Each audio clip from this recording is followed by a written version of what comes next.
Bonjour mesdames, bonjour messieurs.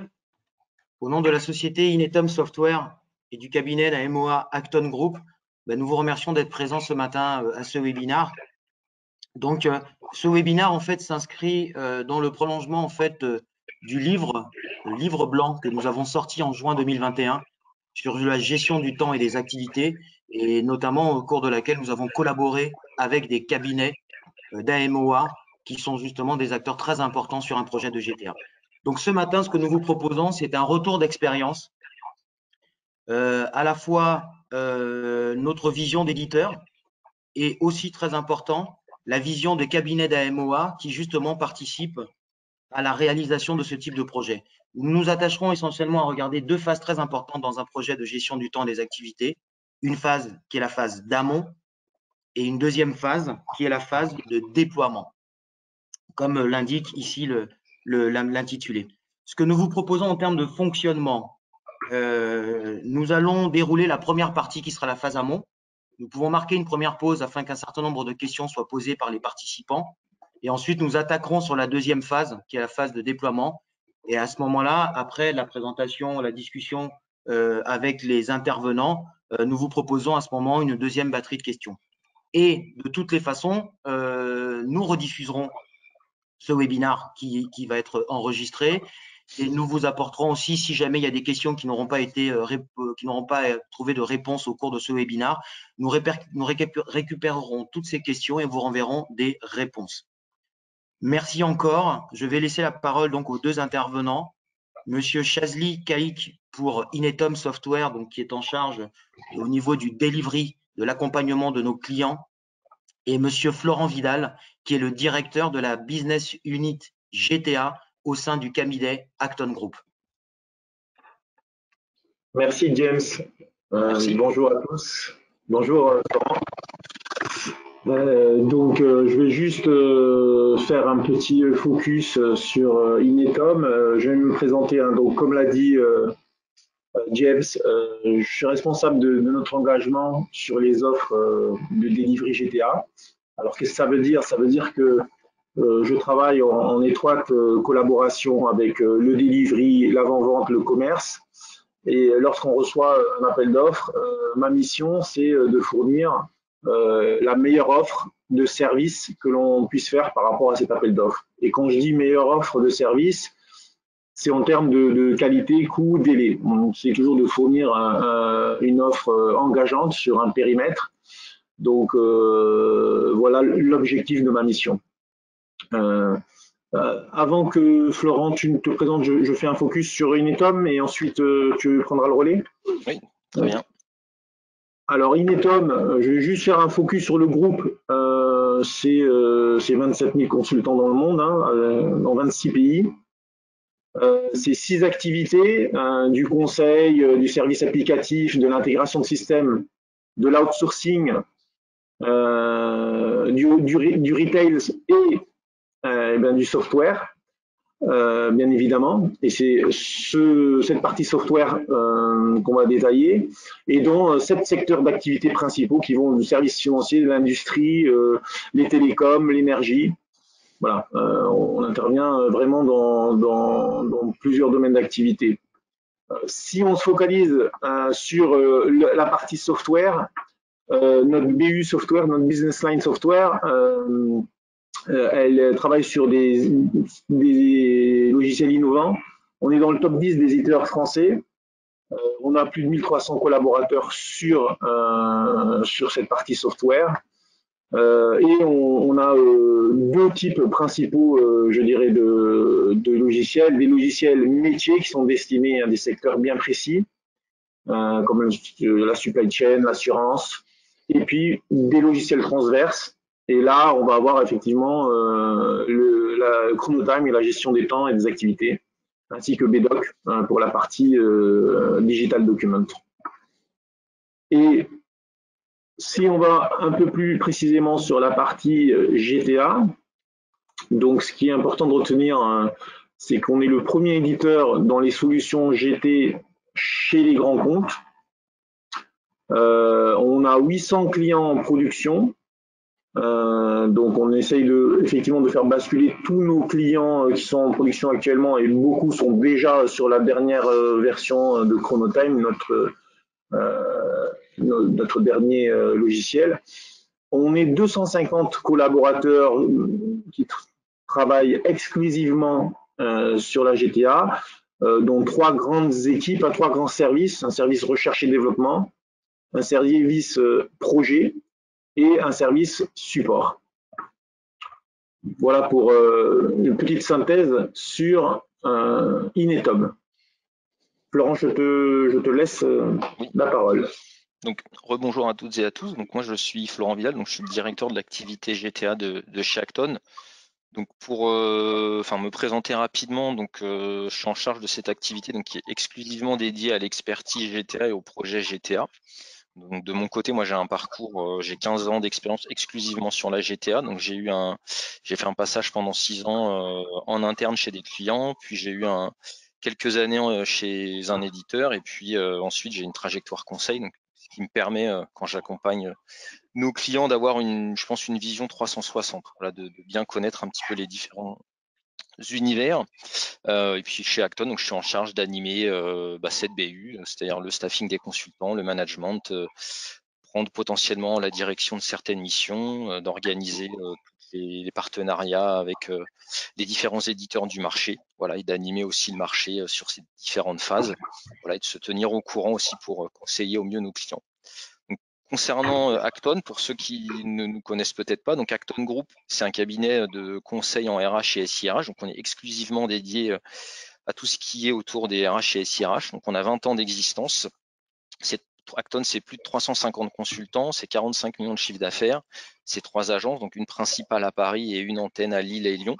C'est plus de 1000 références depuis 20 années d'existence. Donc, dans notre positionnement, on intervient aussi bien sur des phases amont que jusqu'au déploiement opérationnel. On peut aussi intervenir sur des phases de TMA ou autres. Dans l'organisation, donc Acton, donc il y a Acton Group, qui est vraiment ce qui est spécialisé en conseil RH et SIRH avec dominante GA, Paye et GTA, donc les 2 offres historiques. Puis naturellement, on s'est redirigé vers tout ce qui était gestion des talents, corps RH, et puis ensuite vers aussi tout ce qui était analytique RH et reporting.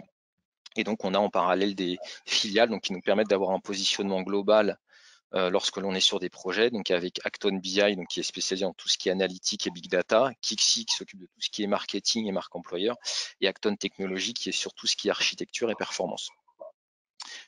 Pour faire un petit focus sur la BU GTA, dont je m'occupe, donc aujourd'hui la BU GTA, donc c'est 30 consultants donc exclusivement dédiés à la GTA. Donc on est une des plus grosses BU GTA du marché, hein, voilà, avec des consultants. Donc aujourd'hui, on représente à peu près 3,5 millions de chiffre d'affaires. Depuis 20 ans d'existence, on est une offre historique, c'est 125 références clients de tout secteur, principalement sur des grands comptes, mais pas que. On intervient donc aussi bien sur des phases amont, donc tout ce qui est conseil, stratégie, donc audit, schéma directeur, aide au choix, rédaction de cahier des charges, livre blanc, mais aussi grosse spécialisation sur tout ce qui est accompagnement au déploiement, qui sont des phases assez importantes, et potentiellement parfois sur tout ce qui est intégration et maintenance. Voilà. Et donc, on intervient sur l'ensemble des spectres fonctionnels, donc tout ce qui peut être, on va dire, gestion des temps d'un point de vue réglementaire, planification, tout ce qui est analytique, badgeuse, sécurité, portail, contrôle d'accès, voilà. Donc, un spectre assez large d'un point de vue GTA. Donc, avant de démarrer, on va dire, rentrer dans le vif du sujet, donc on va vous lancer un petit sondage pour savoir si vous avez déjà fait appel à une AMOA, donc, ce qui nous permettra, en fonction de vos réponses en live, de pouvoir potentiellement adapter la présentation, puis ça nous permet aussi de voir aussi si vous êtes plutôt favorable à faire appel à une AMOA sur vos projets. Donc vous allez pouvoir lancer et répondre à ce sondage. Et pour revenir, donc en termes de projet, donc on démarre par tout ce qui est potentiellement phase amont. Donc ce qu'on voulait au départ, donc c'est aussi en termes de retour d'expérience, c'est souvent, donc là par rapport à ce qu'on peut avoir comme retour de chez nos clients et dans nos expériences conseils, c'est pourquoi lancer un projet de GTA. Parce que très souvent, voilà, c'est de se dire, est-ce que j'ai les bonnes compétences, est-ce que j'ai la disponibilité de mes équipes, est-ce que je maîtrise bien mon réglementaire, est-ce que je maîtrise bien mes process, est-ce que je maîtrise aussi le marché de la GTA. Donc pour nous, c'est aussi un élément assez indispensable de connaître les forces et faiblesses, parce qu'on a nombreux retours d'expérience qui démontrent que parfois les clients se lancent dans des projets sans forcément connaître le marché. Et ça peut être assez entre guillemets compliqué lorsqu'on ne connaît pas le marché, parce qu'on peut avoir des idées entre guillemets préconçues. Mais en fonction de vos besoins, justement de savoir est-ce que je veux contrôler, restituer les données. Donc ça peut passer par de l'absentéisme, par du contrôle d'accès.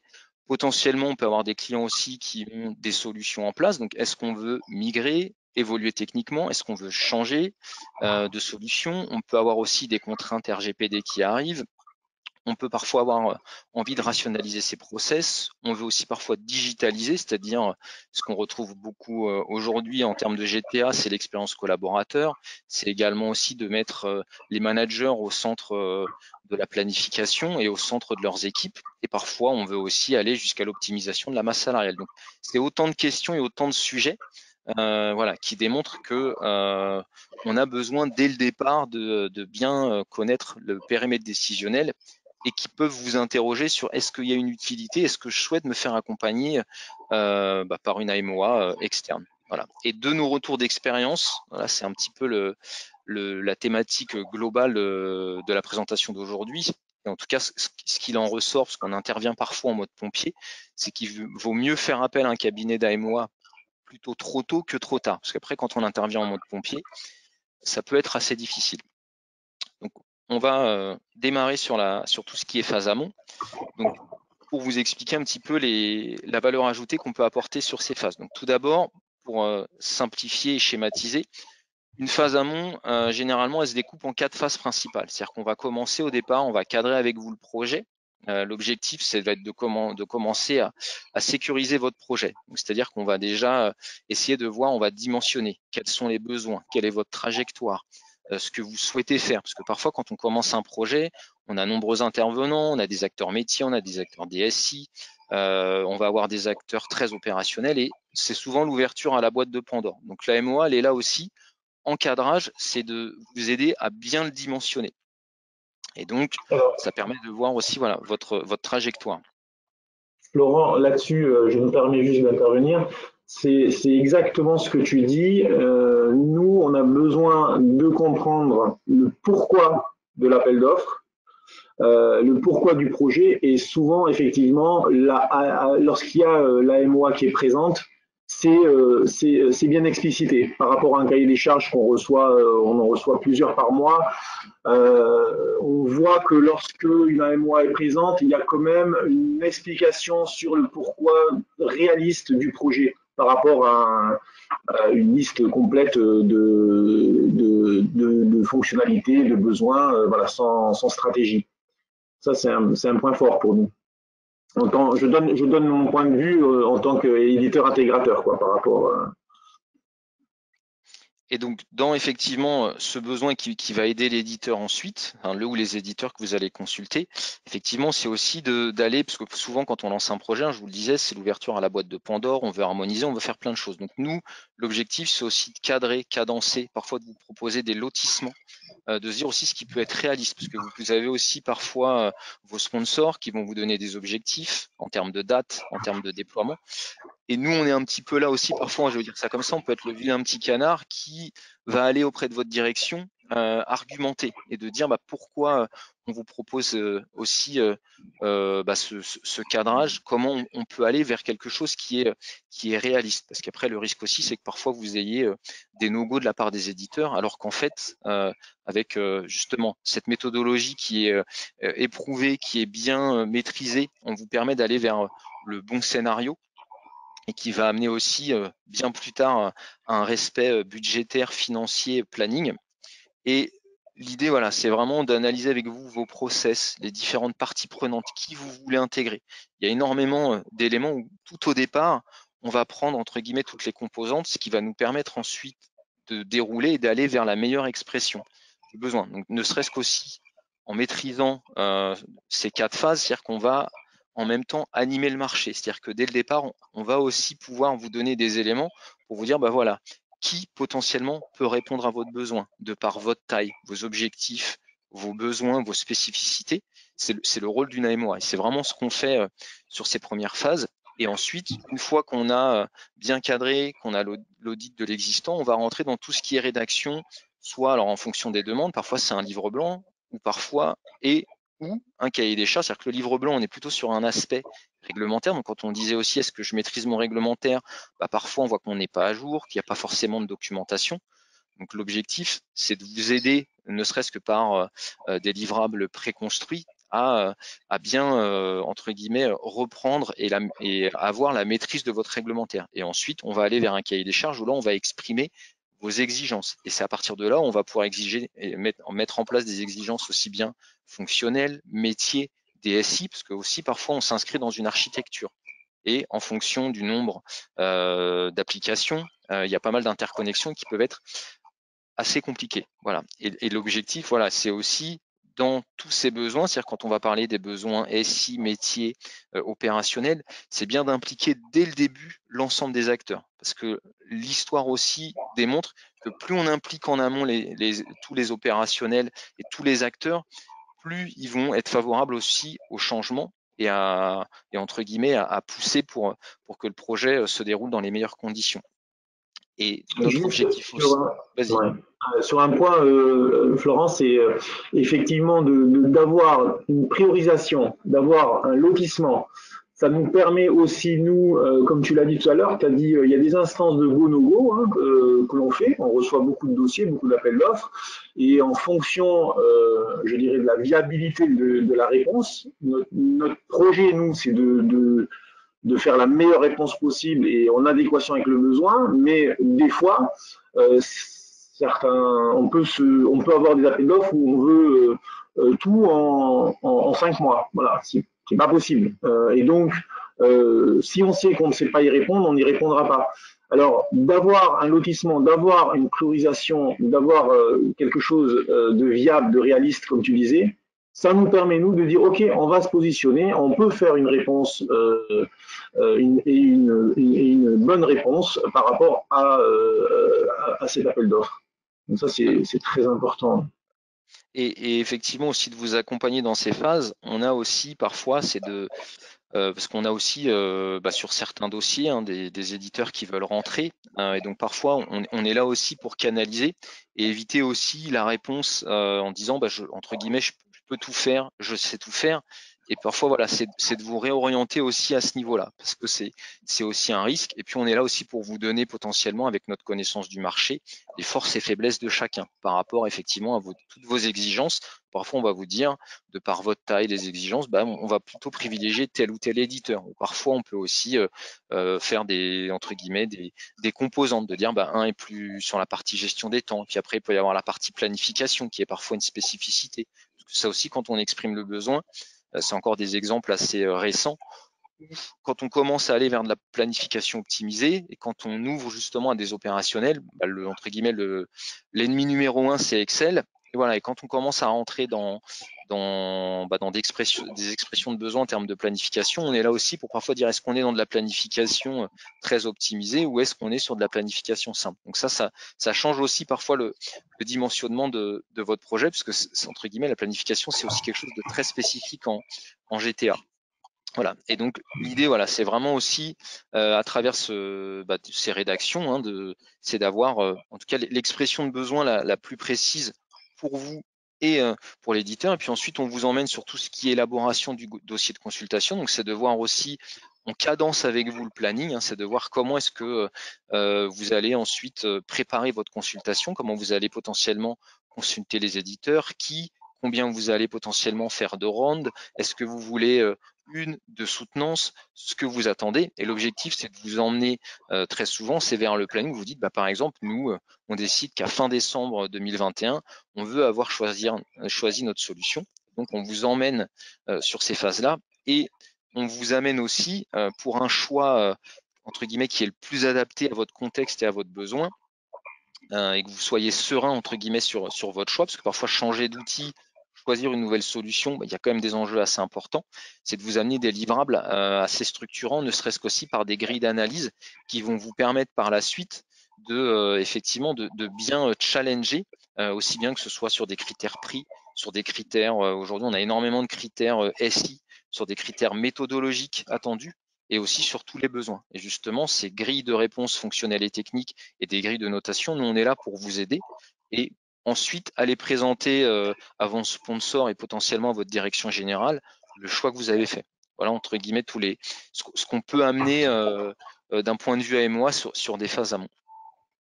Et juste sur cette partie, la planning de consultation, c'est vrai qu'on est souvent sur des plannings qui sont des délais assez courts. Hein, et donc, nous, tout le travail dont parlait Florent là, sur cette phase amont, ça nous permet de pouvoir faire une offre engageante, parce que c'est ça notre façon de fonctionner, c'est de nous faire une offre engageante sur un périmètre qui correspond à vos attentes.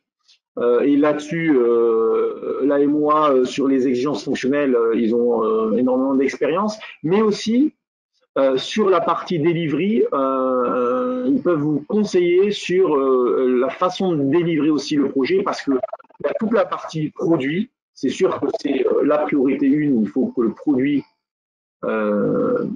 fit avec vos besoins.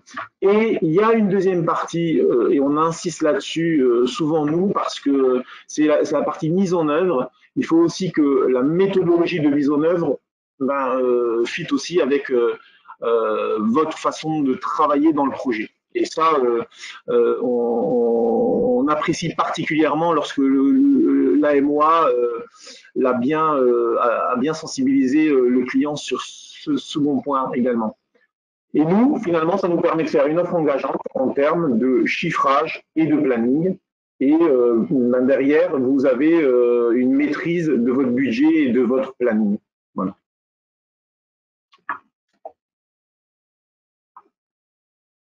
Alors, est-ce que tu voulais rajouter quelque chose, Florent, sur pour l'instant, sur la première partie, je pense qu'on a fait le tour de ce qu'on peut amener. Puis après, on est, comme l'avait dit James au démarrage, si vous souhaitez poser des questions suite à cette première phase.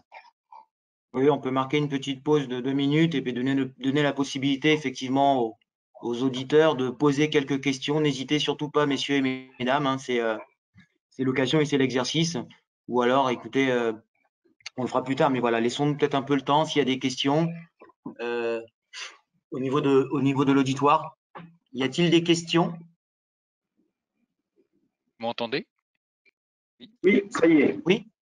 Oui, d'accord, très bien, merci. Bonjour. Je me posais la question de prendre un cabinet pour aider à monter l'appel d'offres et donc tout ce qui est de choix l'outil, et prendre un autre cabinet pour travailler sur le déploiement avec l'éditeur, et savoir quel rôle pouvaient avoir ces deux cabinets entre eux et vis-à-vis de l'éditeur, et savoir notamment sur le déploiement avec qui contractualiser. Est-ce qu'on contractualise du coup avec l'éditeur ou avec le cabinet qui s'occupe du déploiement et qui va travailler sur la recette, un peu en tant qu'intégrateur peut-être? Voilà un petit peu mes questions. Oui. Bah, je vais me permettre de vous responsabilité entre l'éditeur et le cabinet qui déploie en fait. Donc effectivement, vous pouvez. Alors après, il y a, on va dire ce qu'on préconise, c'est-à-dire ce qui souvent est le plus simple, c'est-à-dire quand vous avez un cabinet qui vous accompagne sur la phase amont. Donc effectivement, quand on évoquait tout ce qui est potentiellement la phase de consultation, ça prend en compte tout ce qui est potentiellement la réponse. Enfin, c'est de monter l'appel d'offres. Hein. C'est-à-dire qu'après, on peut intervenir. Alors, de ce que je vous ai expliqué, soit on intervient très en amont. Parfois, quand j'évoquais, c'est soit parfois on a aussi des clients qui viennent, qui nous disent bon, on a lancé un RFI. En gros, on a commencé à solliciter un petit peu le marché. On est en train de rédiger le cahier des charges, mais on voit qu'on patine un petit peu. Et voilà, l'idée, en tout cas, c'est que on vous aide sur l'ensemble des phases. On peut rédiger avec vous la réponse à appel d'offres. On peut rédiger avec vous le document de consultation. S'il y a besoin d'assistance à la contractualisation, en tout cas, nous, on est là. Enfin, en tout cas, ça peut faire partie de nos offres. C'est-à-dire qu'on peut intervenir soit de façon séquencée, soit de façon globale. Et c'est des choses justement qu'on va définir quand vous sollicitez un cabinet. Voilà, qu'est-ce que moi j'aimerais me faire accompagner. J'ai la connaissance, pas du tout. J'ai déjà fait, parce que aussi, c'est de se dire est-ce que je maîtrise entre guillemets cette démarche. Donc ça, c'est un premier élément. Et pour la suite, c'est effectivement quand on fait l'amont, le plus simple, c'est-à-dire que comme on vous a aidé ensuite à rédiger votre cahier des charges, entre guillemets, on commence à connaître votre contexte, on commence à connaître votre besoin, on vous a assisté dans le choix, donc on va dire que naturellement, c'est beaucoup plus simple de vous emmener ensuite sur l'assistance au déploiement. Et c'est ce qu'on va justement exposer dans la deuxième partie, c'est que le déploiement se découpe en plusieurs phases. Et donc, en AMOA, on ne se positionne pas que sur la recette, c'est-à-dire qu'on peut vous accompagner sur l'ensemble du déploiement. Et en tout cas, Acton, c'est notre ADN et c'est en tout cas de cette façon qu'on se positionne. C'est ce qu'on aime, c'est d'être dès le début. Et en fait, moi, ce que je dis, c'est de vous emmener jusqu'au déploiement opérationnel. C'est-à-dire que nous, un projet est estimé réussi à partir du moment où vous l'avez mis en production et qu'on a démarré. Et c'est ce qu'on aime. Et après, d'un point de vue contractualisation, c'est des choses qui se voient. C'est que normalement, une AMOA et l'éditeur, entre guillemets, c'est deux contractants différents.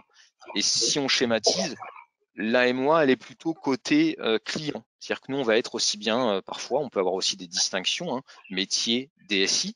Parfois, on est là pour faire le lien aussi. Parce que moi, je l'ai vu chez des clients. Je me suis retrouvé en AMOA parce qu'on savait que le métier, la DSI avait un petit peu de mal à communiquer. Donc, parfois, on arrive aussi, on est presque on va dire qu'on est un médiateur. Et puis, on a une vision un petit peu transverse, aussi bien fonctionnelle que technique.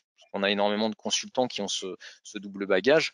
Donc, nous, on vous emmène côté client. Et ensuite, c'est là où effectivement, parfois, c'est le jeu aussi. C'est-à-dire qu'avec l'éditeur, nous, on est là pour vous représenter. Et on est là, quand on parle, même sur une phase amont, d'animer le marché. Et ensuite, sur le déploiement, c'est-à-dire que parfois, ça peut arriver, un projet est un petit peu compliqué. Donc, nous, on va être là aussi, parfois pour, entre guillemets, pour apaiser un petit peu les tensions. Et puis, parfois, on peut aller chercher de l'info, on peut aller aussi un petit peu chatouiller l'éditeur, entre guillemets. C'est parfois le jeu, c'est-à-dire que il faut aussi, nous, entre guillemets, on est beaucoup plus positionné côté client. Mais parfois, on est là aussi pour temporiser et vous dire, là, monsieur ou madame le client, vous avez aussi des exigences où là, clairement, on sort un petit peu du périmètre qui était au départ. Voilà, donc on a cette espèce de rôle de régulateur, et pour répondre, c'est qu'effectivement, ça sera deux contrats, et vous pouvez aussi très bien dire, j'ai fait un choix en amont et sur la MOA, parce que vous allez avoir peut-être des cabinets, on se positionne entre guillemets sur les deux segments, et on a énormément d'expérience aussi sur la partie déploiement. Donc parfois, on n'est pas choisi en amont, mais on va arriver sur le déploiement parce qu'on a l'expertise solution et projet. Et inversement, c'est que parfois on va plutôt être que sur l'amont. Voilà. Et parfois on est sur les deux, ce qu'on préfère bien évidemment. Merci Florent. Ça répond à votre question, Monsieur Juillet? Oui, tout à fait. Merci beaucoup. Parfait. Donc on va passer sur la phase de déploiement. Donc une phase de mise en œuvre du projet. On a le produit a été sélectionné, l'éditeur a été sélectionné et on lance le projet. Il y a 5 grandes étapes. On va faire un peu la même logique que la première partie. On va présenter les 5 grandes étapes de manière synthétique et surtout se focaliser sur l'apport d'AMOA sur chacune de ces étapes et du point de vue client et du point de vue nous pour intégrateur. Parce que nous, on estime quand même que l'AMOA et l'intégrateur, ça devient une offre complémentaire et que du coup, il y a des prestations où on n'est pas des spécialistes qu'on ne fait pas. On en a parlé tout à l'heure sur la recette, on va le préciser, et puis d'autres. Et là, c'est le positionnement de l'AMOA permet une offre complémentaire. Donc, on a les 5 grandes phases. Alors, le lancement de projet, qu'on appelle, nous, initialisation du projet. Donc, c'est une phase où on va travailler essentiellement entre chef de projet et équipe projet une phase qui peut durer 3 semaines, 1 mois, jusqu'à la réunion de lancement, le kick-off officiel. On va travailler sur l'organisation du projet, sur le périmètre, confirmer le périmètre, travailler sur le RACI, les responsabilités de chacun, les plans d'assurance qualité, tout ce qui va être la méthodologie qu'on va appliquer sur le projet. Ensuite, on va passer sur une étape de conception. On va travailler sur les spécifications fonctionnelles détaillées. Donc là, il va y avoir un rythme d'atelier, d'analyse, de rédaction, de validation. Une fois que la conception est validée, on passe sur l'étape de réalisation. Alors l'étape de réalisation, on pense souvent que sur cette étape, il y a Kinetum qui travaille, mais en fait, et on va le voir après, il y a de la préparation des autres chantiers du côté du client, notamment des chantiers de reprise de données, des chantiers de recettes. Et une fois, étape 4, la conformité, la recette. Donc effectivement, vous l'avez souligné, c'est une étape du côté client qui est sensible et sur laquelle souvent on peut avoir besoin d'avoir des ressources externes. Et finalement, l'étape du déploiement en production qui peut passer par un pilote ou pas, par une mise en production totale, Big Bang, en fonction du client ou lorsqu'il y a un très grand nombre de collaborateurs, ça peut se faire par déploiement par vague sur plusieurs mois. Voilà, ça, je suis une synthèse sur les 5 étapes. Et maintenant, ce qu'on vous propose, c'est par rapport à ces 5 étapes, moi, je vais souligner les apports de la MOA du point de vue intégrateur, hein, et je laisserai à Florent la parole pour compléter par rapport à l'apport client en général. Donc, ce qui est très important, et j'en ai des cas, des use cases où en fait on arrive en phase de lancement, en phase d'initiation du projet, et puis l'équipe du client n'est pas prête, ou il n'y a pas de chef de projet chez le client, ou c'est un chef de projet qui a été nommé par défaut. Et donc, on n'est pas dans les conditions idéales pour lancer le projet. Donc, d'avoir la MOA qui a sensibilisé là-dessus en phase amont, ça nous permet d'avoir une équipe projet client prête. On sait qu'on démarre le projet, qu'on travaille ensemble et dans les bonnes conditions. Et surtout, vous avez été aussi sensibilisé sur la partie mobilisation nécessaire. En fait,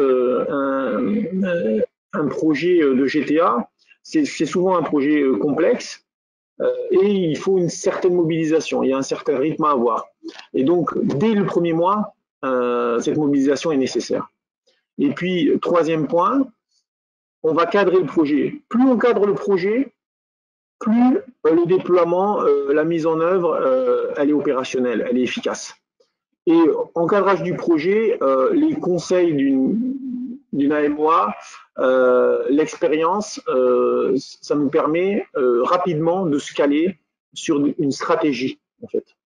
Voilà, pour la première phase. Je te laisse compléter, Florent. Et effectivement, pour compléter ce que dit Chazli, c'est qu'effectivement, nous, quand on monte en AMOA, une fois que vous avez choisi votre solution, que vous lancez votre projet, si c'est une migration, c'est un déploiement, effectivement, nous, on vous aide, c'est-à-dire dès le départ, on va cadrer la mission avec vous et on assure aussi la relation avec l'éditeur. Comme je vous le disais tout à l'heure, on est vraiment là, effectivement, pour vous aider potentiellement, de dire, voilà, quel est le planning de projet réaliste par rapport au choix. On reprend tout ce qui a été vu contractuellement, comment dimensionner les différentes phases que vous avez expliquées, Chazli aussi, c'est-à-dire qu'on va avoir l'amont, on va passer dans la conception, ensuite il y a des phases aussi incompressibles, reprise des données recettes, donc c'est de bien tout cadencer et d'avoir les équipes, parce que moi pour l'avoir vu en ayant été côté client, c'est qu'on a son quotidien et parfois il y a le projet qui arrive en plus. Donc effectivement, comme le dit Chazli, si c'est quelqu'un qui est parachuté entre guillemets de son plein gré, c'est-à-dire bah voilà, on dit bah c'est toi maintenant le ou la chef de projet, c'est toujours un petit peu compliqué. Donc nous, on est là pour vous aider aussi à se dire voilà comment on cadre, quelle est l'équipe qui va être satisfaisante côté métier, potentiellement peut-être avec un référent production, DSI, potentiellement aussi contractuel. Enfin, en tout cas, c'est d'avoir les parties prenantes, aussi d'avoir des sponsors, hein, que ce soit en phase amont ou sur le déploiement, c'est toujours important parce qu'il y a un moment donné, nous, on va être là aussi pour vous amener aussi potentiellement sur des arbitrages. On vous aide et on le fait conjointement avec l'éditeur, c'est-à-dire qu'avant cette réunion de lancement, on va entre guillemets élaborer ensemble un planning projet. Ce que vous évoquiez tout à l'heure, c'était aussi la mise en place de RACI, justement, de dire où est la responsabilité de chacun, que ce soit côté client, AMOA, éditeur, intégrateur. Voilà, comme ça, on sait sur chaque phase quels sont les rôles et responsabilités de chacun. Et tout ça, normalement, est défini et rappelé pendant la réunion de lancement. C'est aussi l'objectif, c'est que quand on démarre un projet, les objectifs et les rôles et responsabilités sont clairs pour chacun. Ce qu'on vous aide aussi, c'est à définir et à suivre des KPI. Alors, quand on dit KPI, il peut y avoir parfois des KPI alors, qui peuvent être liés contractuellement. Mais nous, ce qu'on aime bien côté et moi, c'est de vous amener sur des KPI côté client, de voir les risques projet et c'est de vous amener pour vous, c'est de vous dire quand est-ce que je pourrais définir que mon projet est réussi et pas que potentiellement sur les règles ou autres. C'est potentiellement sur la conduite du changement, sur les adhésions de vos collaborateurs. Enfin voilà, c'est de vous emmener sur tous les éléments pour aussi vous dire, bah moi mon projet, alors il peut être plus ou moins complexe, mais comment je juge qu'il est réussi. Voilà. Et pour nous, c'est vraiment important pour garantir une réussite. Et ensuite, il y a aussi de vous aider à animer tout ce qui est comité de gouvernance. Ça peut être sur différentes phases. Ça peut aussi de vous aider sur tout ce qui est coordination, synthèse des arbitrages, rendre la mobilisation des sachants plus efficiente. C'est-à-dire qu'on peut aussi aller chercher, on a eu des besoins. Alors si on est intervenu en phase amont, c'est plus facile, mais parfois il faut aller rechallenger un petit peu tous ces éléments-là et aussi de dire, bah voilà, d'identifier potentiellement les acteurs qui seront, souvent c'est ce qu'on dit, hein, il y a des utilisateurs clés qu'on va intégrer dès le départ et dans les phases suivantes. Voilà. Donc c'est un peu notre positionnement pour vous aider à prendre en main et à cadencer votre projet du mieux possible. Et une fois que c'est cadré et que la réunion de lancement a eu lieu et que tout est séquencé, on va arriver justement sur la seconde phase, la conception. Et cette seconde phase, il y a un point qui est crucial, c'est vraiment la qualité des inputs. Au niveau exhaustivité du cahier des charges, stratégie, au niveau livre blanc du réglementaire, au niveau, et ça, alors ça c'est vraiment, ça nous permet vraiment de comprendre le fonctionnement du client et de fournir la meilleure solution dans notre produit Chronotime, la liste des process clients, des processus, comment vous fonctionnez, qui fait quoi en fait, à quel moment.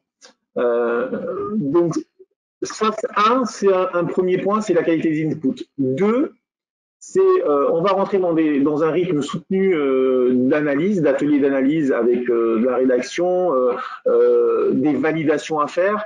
Donc, des préconisations qui sont faites par la MOA par expérience, qui vont apporter leur expérience sur des bonnes pratiques et qui vont vous permettre de prendre des décisions parce que il y a les inputs, mais il y a aussi la validation qui est cruciale sur ce genre de phase. Il nous faut les sachants et il faut que les sachants se positionnent pour valider la conception. Donc, et troisième point, c'est le rythme. Il faut de la disponibilité des sachants.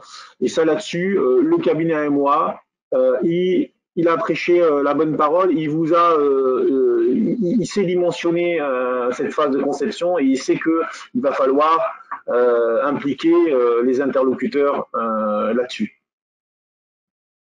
Florent, est-ce que tu veux rajouter les… Voilà.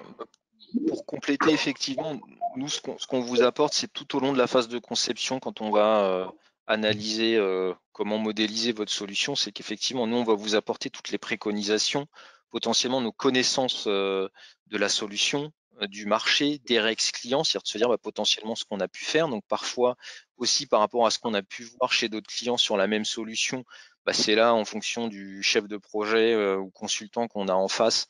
on va un petit peu le chatouiller, hein, je veux dire ça comme ça, c'est-à-dire que parfois on va aller le challenger pour dire il y a eu telle ou telle chose qui a été faite, ou est-ce qu'on peut pas prendre une trajectoire. Donc parfois c'est aussi des décisions, hein, c'est-à-dire que ça peut amener une réflexion côté éditeur, et puis après c'est de vous amener aussi dans la réflexion côté client. Comme le DJ Chazli, c'est que voilà, il y a au fil d'un projet parfois des arbitrages, se dire tiens, si on fait ça, finalement quand on creuse le besoin, on est dans quelque chose de beaucoup plus spécifique. Donc comment on fait, comment on l'aborde, quelle est la meilleure trajectoire. Donc c'est vraiment de vous amener sur ces éléments-là, et c'est de favoriser tout ce qui est l'efficacité des échanges aussi. Et justement, c'est entre les acteurs internes, s'il faut aller, effectivement, on a dimensionné la disponibilité, mais parfois, on est là aussi pour vous soulager. C'est-à-dire se dire, vous avez votre quotidien, nous, on est là pour le projet. Donc, on va aussi aller chercher l'information dont vous aurez besoin.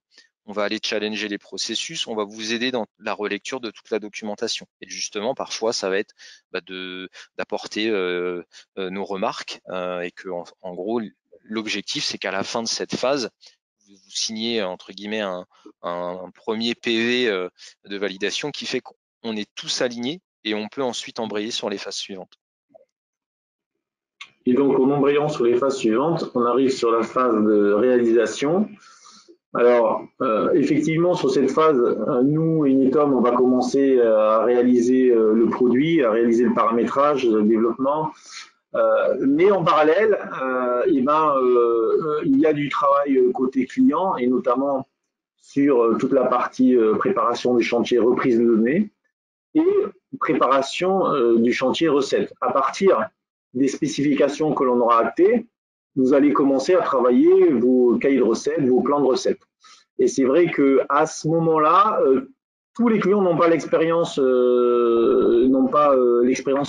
sur les recettes, n'ont pas de cahier de recettes forcément déjà prêt.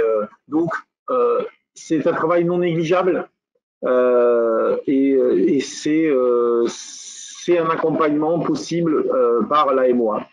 Pas Florent, là-dessus. Oui, c'est là où, entre guillemets, parce que vous évoquiez tout à l'heure, on nous voit plus sur ces phases de réalisation recettes, comme je disais, pas que, mais effectivement sur tout ce qui est reprise des données.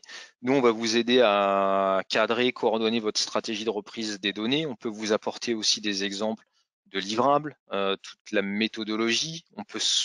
On se positionne aussi parfois pour coordonner les différents acteurs chez vous, parce que souvent ça va être des acteurs DSI, ça peut être des acteurs côté éditeur, ça peut être l'équipe projet. Ça va être aussi de vous aider sur tout ce qui est mapping, de se dire comment je reprends, qu'est-ce qu'on peut préconiser par rapport à la date de démarrage de votre projet, par rapport à des données d'historique. Et là, parfois, on fait aussi le lien, même si on est sur de la GTA, mais il y a souvent des liens GA-Pay, hein, c'est de se dire quelle est la mécanique. Donc, nous, on va vous apporter toute cette expertise et ensuite, on peut vous aider à préparer. Et aussi, généralement, nous, ce qu'on préconise, c'est d'amener on va dire des runs de reprise des données. L'objectif, c'est que quand vous allez passer en production, c'est qu'on a bien répété ensemble et on est bien aligné aussi sur les données à reprendre, et généralement votre projet se passe plutôt bien. Donc la recette, on en a parlé, on arrive sur la phase de recette, hein, voilà, mais effectivement, c'est toujours là où on a identifié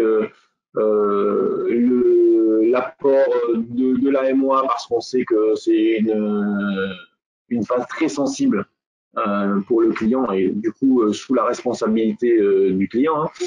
Hein. Donc là-dessus, définir la stratégie, préparer les cahiers, plan de recettes, accompagnement à l'exécution de tests.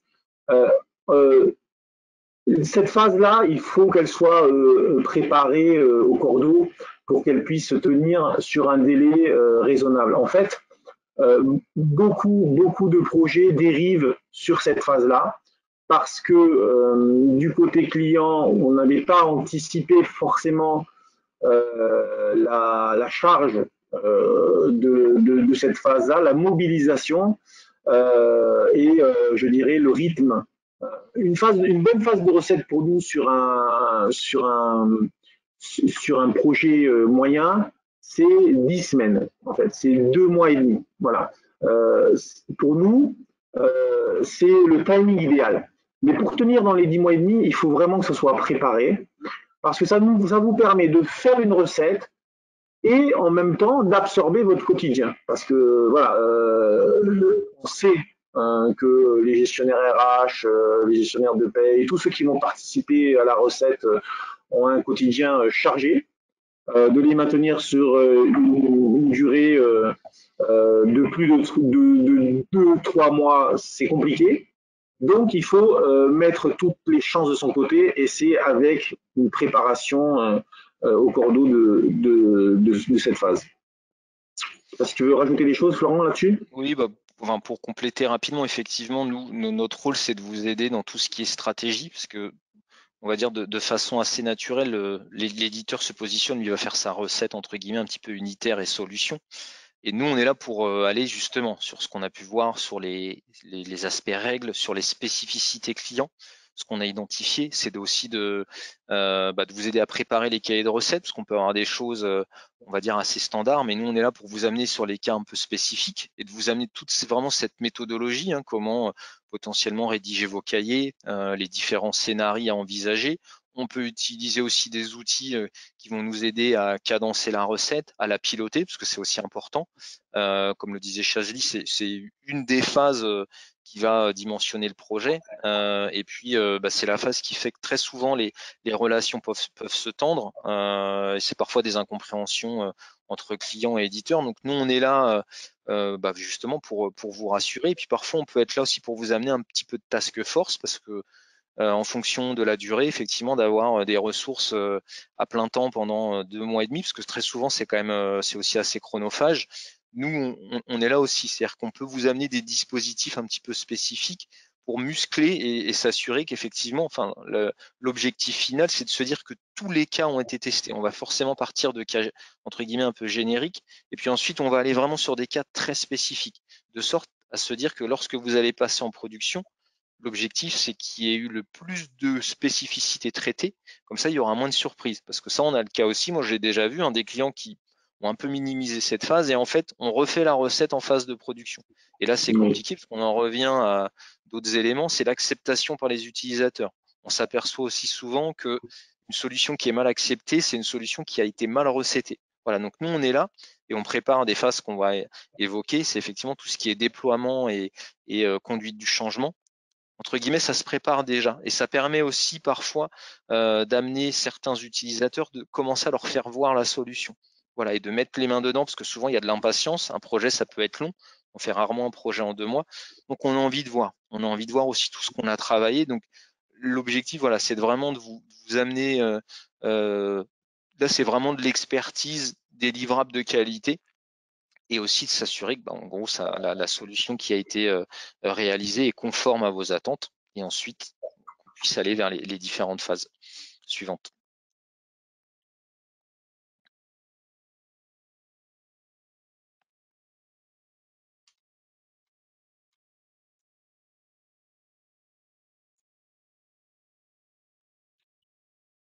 Florent, Chazli, on vous Oui. entend?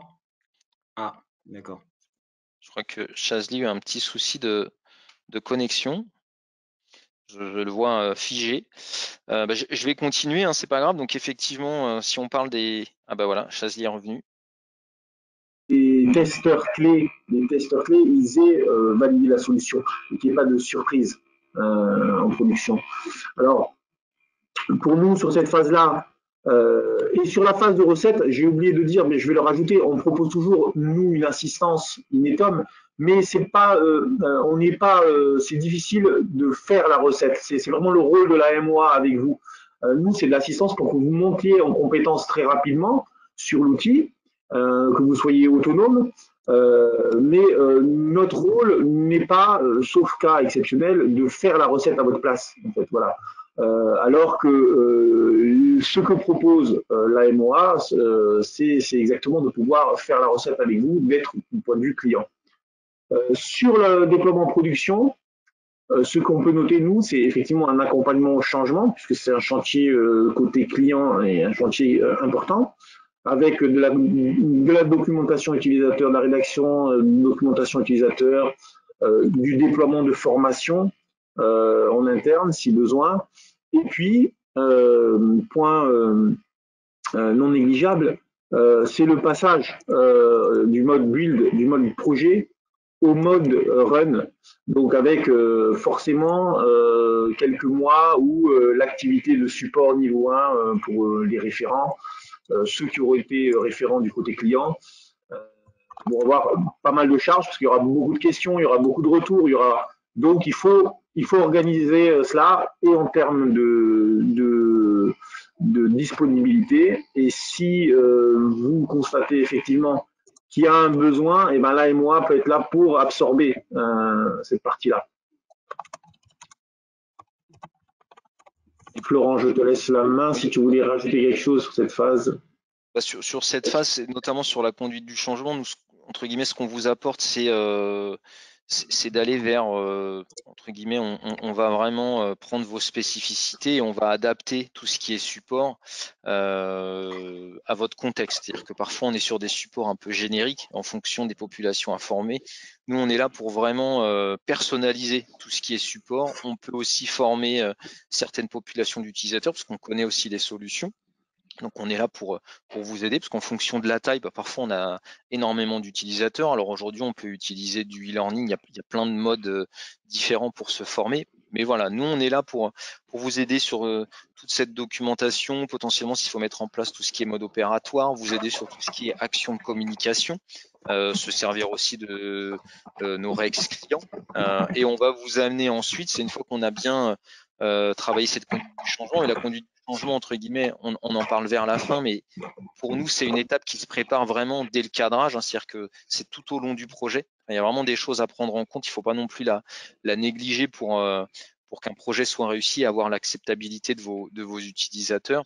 Voilà, il y a tous ces éléments-là et nous, on prend aussi en charge, c'est que généralement, on va amener vers le transfert de compétences, c'est-à-dire qu'on a de l'expertise, on a des années d'expérience. Parfois, on peut avoir face à nous des utilisateurs qui sont un petit peu plus novices. Parce que parfois, la GTA, c'est un domaine un petit peu complexe.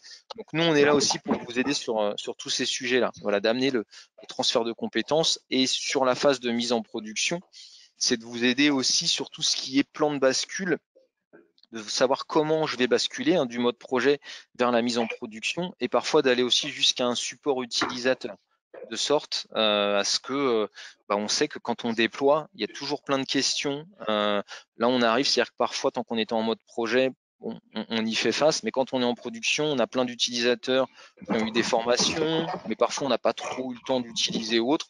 Donc, nous, on est là pour vous aider justement à muscler et aussi, on peut vous proposer, c'est de savoir comment vous organiser. Donc, soit le temps, entre guillemets, du démarrage, mais même pour la suite, c'est de vous aider à avoir l'organisation la plus efficiente pour que votre solution de GTA, entre guillemets, perdure dans le temps. Parce que ce qui peut se passer, c'est que parfois on se dit à un instant T, et puis après, il faut prendre en compte les évolutions. Donc, nous, on est vraiment là pour vous aider aussi sur tous ces paliers-là. Voilà, et c'est vraiment le maître mot, c'est de vous apporter vraiment toute notre expertise et d'être au plus proche de vos utilisateurs et de votre équipe projet. Alors Florent, il reste juste 2 minutes, donc ce qu'on va faire c'est une synthèse. Bon, je pense que on a bien présenté la complémentarité de l'offre intégrateur et AMOA pour Afrogère ici. On va essayer de laisser peut-être la parole sur les 2 dernières minutes là aux intervenants s'ils veulent poser des questions. En tout cas, n'hésitez pas à poser vos questions via le chat et puis même si on n'a pas le temps d'y répondre tout de suite, on le fera, on prendra le temps de le faire pour vous envoyer une réponse. Pour l'ensemble des auditeurs, d'abord je tiens déjà dans un premier temps à remercier les 2 speakers, parce que je pense qu'effectivement ça nous aura permis, je pense, à l'ensemble des auditeurs d'avoir effectivement un retour d'expérience sur comment on conduit effectivement un projet de gestion du temps et des activités.